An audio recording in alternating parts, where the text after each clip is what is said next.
There are moments in a marriage that don't announce themselves. They don't arrive with raised voices or slammed doors or the dramatic weight of a conversation you always knew was coming. They arrive quietly, ordinarily, on a Friday morning at the bottom of the stairs, with a cup of coffee in your hand, and the previous day still sitting on your chest like something that hasn't finished settling. My mother was 82 years old. She had survived my father's death, a hip replacement, 34 Connecticut winters, and 11 years of fixed income, without asking a single person for a single thing. On a Thursday morning in February, she called me and said her chest felt tight. I spent that entire day at the hospital. I did not ask Sandra to come. I did not call her once to complain. I handled it, the way I always handled things, quietly and without making it anyone else's problem. The following morning, Friday, I came downstairs and told Sandra what had happened, and the woman I had been married to for 9 years looked at me from across the kitchen and said 7 words that ended everything. Not loudly, not dramatically, just plainly. The way you say something when you genuinely mean it and feel absolutely no need to soften it. Figure it out yourself. She's your mother. She picked up her coffee, went back to her phone, and something in me that had been quietly bending for 9 years. Finally, without drama or announcements, stopped. Welcome back to Dad's True Revenge. Get comfortable. Drop a comment and let me know you're here. This one is going to stay with you. Her name is Dorothy Mae Sullivan, 82 years old, 5 feet 2 inches on a good day, though she will tell you 5'3" and will not be corrected on it under any circumstances. She grew up in South Hartford in a house with 4 siblings and 1 bathroom, and a mother who believed that complaining was a form of laziness. That ethic became Dorothy Sullivan's backbone. She has carried it every single day of her 82 years without setting it down once. Not even to rest. Not even when rest would have been completely justified. She married my father, Thomas Sullivan Sr., in June of 1967. He was a carpenter. She was a school secretary at Lincoln Elementary, where she worked for 27 years, and where I am told by people who knew her. There she remembered the name of every single child who passed through those doors. Not just the ones who stood out, all of them. Together they built a life on Brentwood Avenue in West Hartford, a 3-bedroom colonial with green shutters and a front porch. She swept every morning regardless of weather, and a kitchen that smelled permanently of coffee and something baking. My father built the back deck himself in the summer of 1978. It is still standing, I have checked. My father passed 11 years ago, quietly, the way he did everything. He went in his sleep on a Sunday night in October and did not wake up on Monday morning. The kind of death that gives you no warning and no chance to say what should have been said, which is, in my experience, the only kind of death there seems to be. Dorothy Sullivan did what Dorothy Sullivan always did when life handed her something heavy. She carried it. She handled the funeral arrangements herself, without asking me to help, and told me about it. Only after everything was arranged, because she did not want me to worry. She called the bank, the insurance company, the pension office, the church. She sorted my father's clothes into bags for St. Augustine's Mission on a Saturday morning, without ceremony or announcement. She kept the house on Brentwood Avenue exactly as it had always been. Porch swept, kitchen warm, Sunday dinner at 1 o'clock for anyone who showed up. She called me every Tuesday evening at 7. She asked about my work, my life, whether I was eating properly. She told me small stories about her week, the neighbor's new dog, the book club she attended on Wednesdays, the crossword puzzle she had finally finished after 4 days of stubborn effort. She never once called to say she was struggling. Not once. Not in 11 years. So understand, when my phone rang at 7:38 on a Thursday morning in February, and I saw her name on the screen, I knew before I answered. Dorothy Sullivan did not call at 7:38 in the morning unless something was wrong, Thomas. Her voice was thin. Not her voice. Dorothy Sullivan did not do thin. I don't want to make a fuss. Already apologizing. 82 years old, possibly in the middle of a cardiac event, and still apologizing for existing. Mom, talk to me. My chest feels tight, left side, and my left arm keeps going. She stopped. I'm sure it's nothing, baby. I just thought I should. Mom, stop. I'm coming. You don't have to. Sit down right now, I said. Don't get up. Don't do anything. Just sit down and I will be there. A small sound, almost a laugh. All right. I hung up and stood in the kitchen for exactly 3 seconds. My truck, a 2018 Ford F-150 that had been reliable for 6 years and chose this particular week to develop a transmission problem, was sitting at Hendricks Auto on Albany Avenue. They had called Tuesday morning. Wouldn't be ready until Friday at the earliest. Sandra was upstairs. I could hear the shower running. That long, unhurried morning shower she took every single day. I did not ask Sandra for the car. I want to be clear about that. I did not ask her because I already knew, not consciously, not as a calculation, but somewhere deeper than calculation, that asking would produce something I did not have time for that morning. My mother's left arm was going numb. I did not have time for a negotiation. I called Marcus Webb. Marcus Webb lived 6 houses down on Brentwood Avenue. 68 years old, retired Hartford Fire Department, 22 years of service. He drove a well-maintained 2017 Dodge Ram that had never missed a morning start in 4 years. He had known my mother since she moved to this street. He had been at my father's funeral in the second row and had brought food to her house every week for 3 months afterward, without being asked and without making her feel like a charity case. He picked up on the first ring tom. "What's up?" Asterisk Marcus. "My mom's having chest pains. Left arm. My truck's in the shop. Can you drive us to St. Michael's?" Not even a pause. "Give me 3 minutes. I'll pull up front." 3 minutes, no conditions, no calendar check, no negotiation. I called Mom back immediately. "I'm coming, Mom. Marcus is driving. Unlock the front door and sit back down. Don't get up to answer it. Just sit."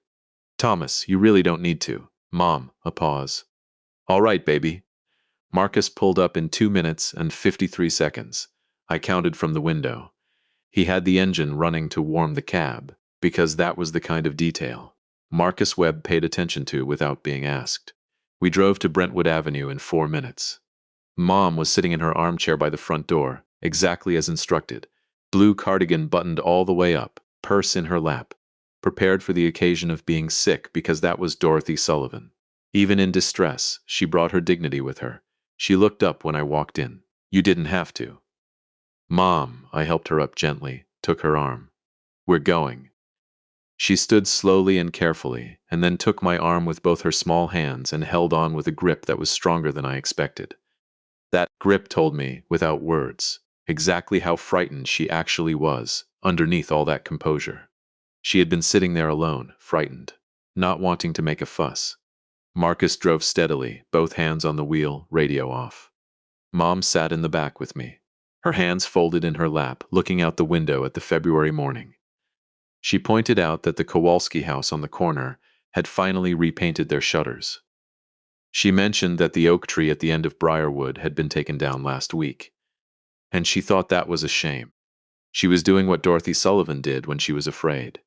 She was noticing the world and commenting on it, keeping herself anchored to the ordinary, refusing to let the fever be the loudest thing in the vehicle.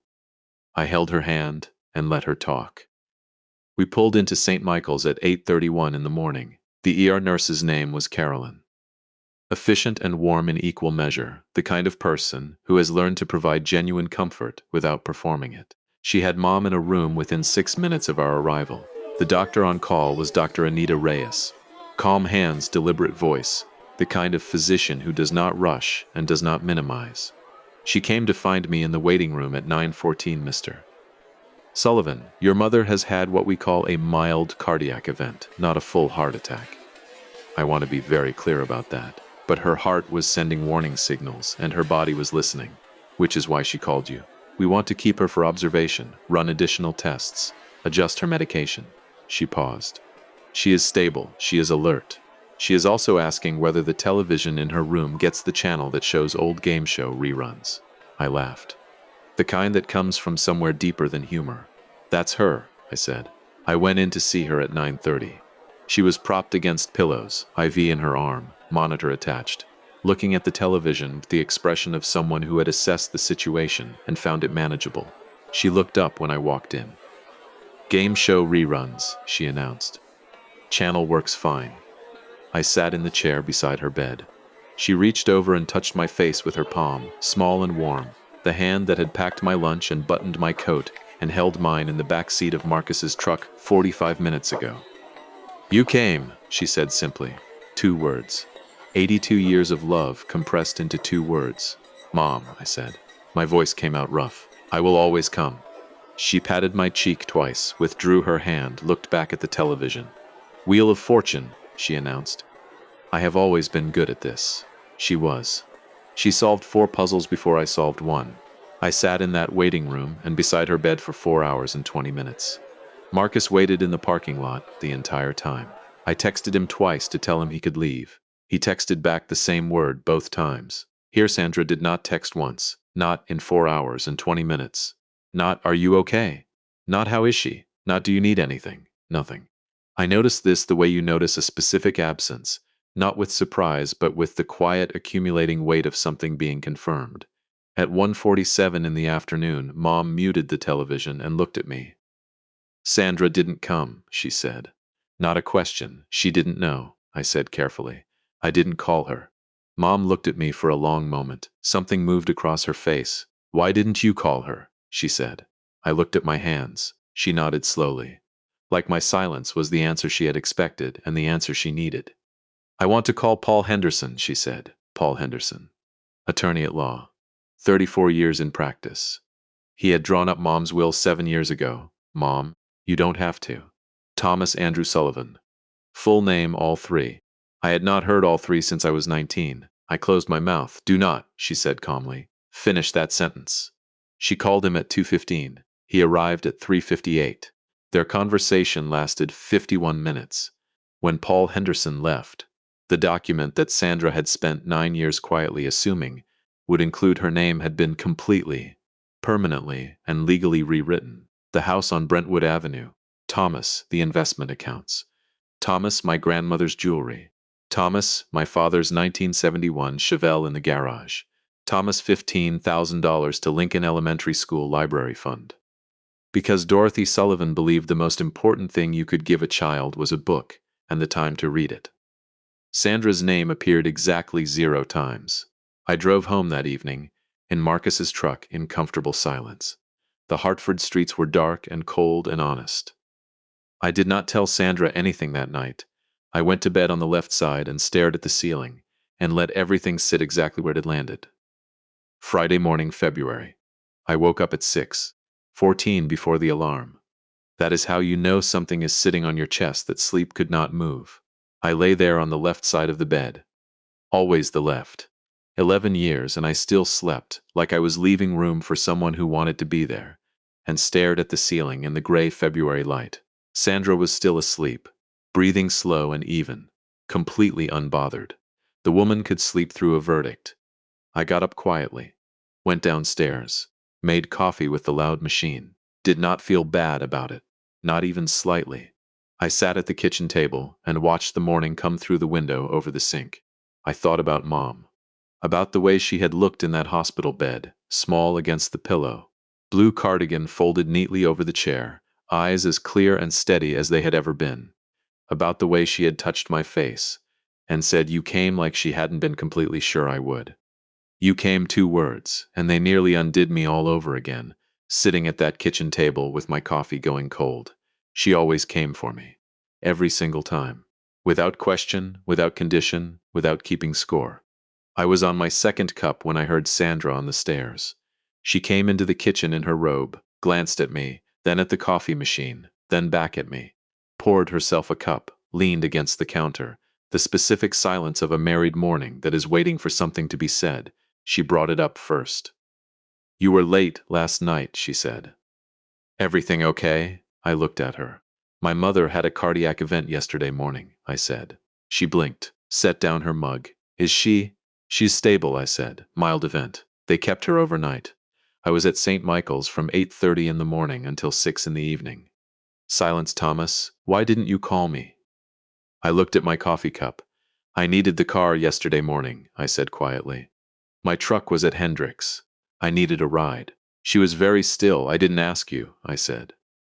I called Marcus instead. He was there in 3 minutes. The color shifted slightly in her face. Why didn't you ask me? She said carefully. I looked up at her, directly, the way I had not looked at her directly in a long time. Because I knew what you would say, I said. The kitchen was absolutely quiet. She set down her coffee mug, straightened her robe, and then she said it. Not loudly, not with cruelty, just plainly the way a person says something they genuinely believe and see no reason to dress up. Figure it out yourself, Thomas. She's your mother, not mine. 7 words. She's your mother, not mine. She picked up her coffee again, looked at her phone. The conversation, as far as she was concerned, was finished. I sat very still. I thought about Marcus pulling up in 2 minutes and 53 seconds with the engine already warm. I thought about Carolyn the nurse and Dr. Reyes and 4 hours and 20 minutes in a plastic chair. I thought about Mom touching my face and saying, "You came." I thought about Paul Henderson, clicking his pen closed and tucking his legal pad into his briefcase. I thought about 11 years of sleeping on the left side of a bed, leaving room for someone who never moved toward me, and I felt something finish. Not break, finish. The way a thing finishes when it has reached its natural end, and there is nothing left to extend it. I stood up, rinsed my mug, picked up my phone, my jacket, my keys. "Where are you going?" she said. "To bring my mother home," I said. I did not look back. Marcus drove me to St. Michael's at 8:40 in the morning. He did not ask questions, did not offer opinions. Just drove, one hand on the wheel, old country station playing low on the radio. There is a specific kind of friendship that does not need words to function. Marcus and I had that, we always had. Mom was ready when I got there. 8:53 a.m. Blue coat on, small overnight bag, packed with characteristic neatness.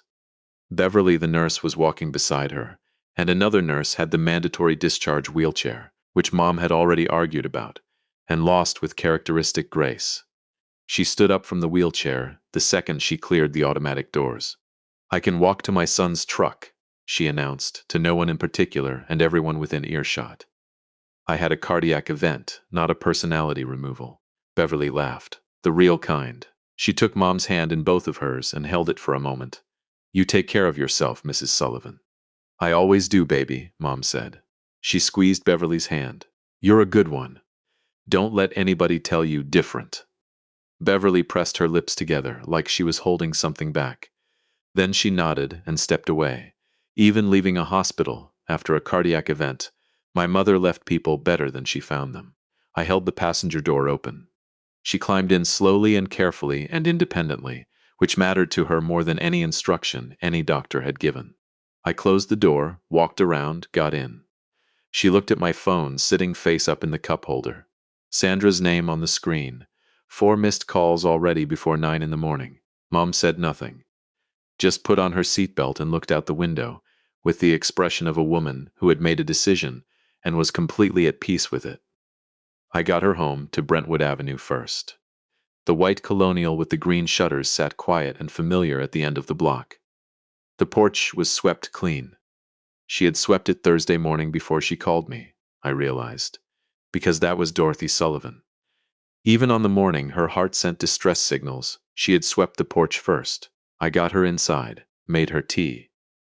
Chamomile steeped exactly 4 minutes, because she had told me once, and I had never forgotten. Checked the thermostat. Went through the new medications from Dr. Reyes, one by one, reading labels out loud, while she listened with both hands wrapped around her mug. "Thomas!" I looked up. She was watching me from across the kitchen table, the table where she had made every birthday cake and helped me with algebra, and sat. The morning after my father died, and held my hand without saying a single word, 'cause some things don't need words. "Sit down," she said softly. I sat. She reached across the table and covered my hand with both of hers, small and warm, the hands that had been showing up for me for 53 years.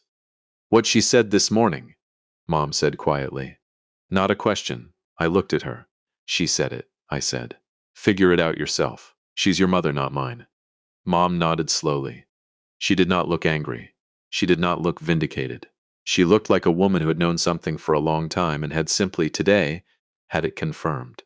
"Your father," she said after a moment, "drove 40 minutes in a snowstorm to bring soup to my mother when she had pneumonia. She was not his mother. She was his mother-in-law. He never mentioned it again. Not once." She paused. "That's what love looks like, Thomas. Not the feeling, the action." The kitchen was completely still. "I want you to hear something," she said. "What I did yesterday, Paul Henderson, the will. I did not do it to punish Sandra. Asterisk. I did it. she said steadily. Because your father and I worked for 50 years to build something. And the people who work to build something deserve to decide where it goes. She squeezed my hand once. It goes to people who show up. That is the only rule. That has always been the only rule. She released my hand, picked up her tea, and Thomas. Her voice dropped just slightly. Not softer, more deliberate. I need you to think about your life. Not the money, not any of this. She looked at me steadily. Whether you are happy, whether someone is standing beside you when you need them. A pause. Because a man who shows up the way you show up deserves someone standing next to him when he does. And you have been standing alone for a very long time, baby. The refrigerator hummed. Outside on Brentwood Avenue, a car passed slowly. Yeah, I said. My voice came out quiet and rough and completely honest. She nodded once, slowly, then patted my hand twice and released it. Good, she said, and went back to her tea. Now, are you going to answer that phone or not? My phone was buzzing on the table between us. Sandra, call number 17 before 10 in the morning. I looked at it. Looked at Mom. She raised one eyebrow. I picked up the phone, turned it face down. Let it buzz against the wood until it stopped. Not yet, I said. The corner of her mouth moved. Just barely. Not yet, she repeated quietly. Like she was tasting the patience in it. I left Brentwood Avenue at 1:15 in the afternoon. Drove home to our house on Asylum Avenue. Parked in the driveway behind Sandra's white Camry. Sat in the truck for a full minute. 34 missed calls. I went inside. Sandra was in the living room, perched on the edge of the couch in her work clothes. Both hands wrapped around her phone, like it was the only solid thing left. She looked up the second I walked through the door. Her eyes were raw, sleepless. The careful composure she wore like a second skin had developed cracks, and underneath them was something that looked like a woman who had spent the entire day understanding exactly what she had done. Wesley, she stood immediately. I've been calling you all day. I know, I said. I set my keys on the hook by the door. The same hook where I had hung them every day for 9 years. Thomas, I want to explain, Sandra. My voice was calm, the specific calm of a man who has nothing left to manage. You already explained this morning. In this kitchen, she was quiet. Figure it out yourself, I said. She's your mother, not mine. I said it, exactly as she had said it, plainly, without drama. That was the explanation. The color left her face. I didn't mean it like, Paul Henderson's office called, I said. She stopped. They called to confirm the filing. Her voice dropped to almost nothing. Thomas. The will, she changed everything. Yes, I said. You knew. I was there, I said. She asked me to stay. Something broke in her composure. Underneath it was not grief and not remorse, but the specific fear of a person who has finally understood the full size of a consequence they did not see coming. Talk to her, she said. Please, ask her to reconsider. Tell her it was a misunderstanding, that I was going to come to the hospital, that I just needed to, Sandra. She stopped. I took one step toward her, not aggressive, not angry, just present, the way I had not been present in years. My mother has spent 82 years showing up, I said quietly.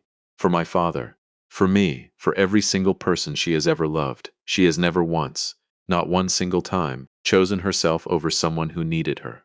I looked at Sandra steadily.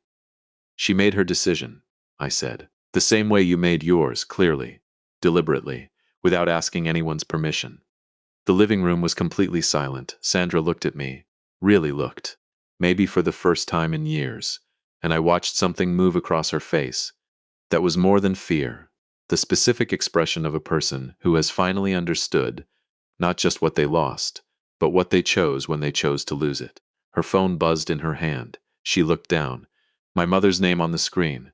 She looked up at me. Something in her eyes that might have been a question or a hope. I looked at her for exactly 1 second. Then I picked up my keys from the hook. I'm going to check on my mother, I said. I opened the front door. The February air hit my face, cold and clean and honest. Thomas. Answer it, I said. She'll be kind to you. I paused at the door. She's always kind. That is who she is. That is who she has always been. I closed the door behind me. I stood on that porch for just a moment. The Hartford winter was doing what Hartford winters do, cold and unambiguous and completely indifferent to the small kingdoms of human choices collapsing quietly inside the houses it surrounds. And I felt something I had not felt in years. Not triumph, not anger, not the hot, satisfying rush of a man who finally said what needed saying, just clarity. The quiet, unmistakable clarity of a man who has finally stopped telling himself that things are fine and has seen his life exactly as it is. My mother called me at 7:38 on a Thursday morning in February because I was the person she called when she was frightened and did not want to make a fuss. Not because I was her only option. Because in 82 years of building an honest account of the people in her life, I was the one whose column she trusted. That is the inheritance, not the house on Brentwood Avenue, not my father's red Chevelle, not any of it. The inheritance is being the kind of person your mother calls. My father drove 40 minutes in a snowstorm to bring soup to his mother-in-law. He never mentioned it again. Dorothy Sullivan swept her porch on the morning. Her heart sent distress signals. She never mentioned that either. That is what love looks like, not the feeling, the action. Quiet and continuous, and without keeping score. Figure it out yourself, she had said. I did. If this story stayed with you, if any part of it meant something, please hit that like button and subscribe to Did's True Revenge. Every week, stories about families and the quiet dignity of people who show up even when it costs them something. Drop a comment. Tell me what you thought. And remember, the people who show up when it matters are the only ones who matter. See you next week.